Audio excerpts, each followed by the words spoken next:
Have you ever noticed that the people who hurt you the most somehow feel familiar? You keep attracting people who take too much, care too little, and leave you emotionally exhausted. And the strange part is, at first, they often feel exactly like the connection you were looking for. You tell yourself you're just being kind, patient, understanding. But slowly, you start feeling drained around the very people you tried hardest to keep close. Sometimes you ignore small red flags because you don't want to seem too difficult. You over-explain your feelings, overgive your energy, and overthink every little change in someone's behavior. And deep down, you may not even realize what's happening. Because when you spend your life trying to be accepted, you stop asking whether the people around you are actually good for you. You start confusing emotional intensity with emotional connection. Someone giving you attention suddenly feels meaningful. Someone needing you makes you feel important.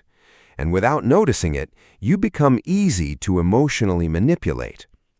I think many people who attract the wrong people were taught, directly or indirectly, that love must be earned.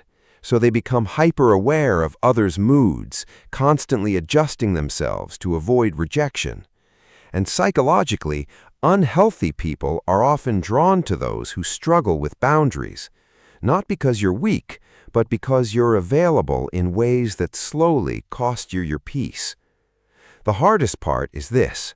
You can be a genuinely caring person and still attract emotionally harmful relationships if you never learned how to protect your energy. That's why the pattern keeps repeating. So what should you do? Stop ignoring discomfort just because someone gives you attention. Pay attention to consistency, not emotional intensity. Learn to say no without explaining yourself too much. Because the answer was never that you attract the wrong people by accident. You attract what feels emotionally familiar, even when it hurts you. And once you finally understand that, you stop chasing connections that only survive when you abandon yourself.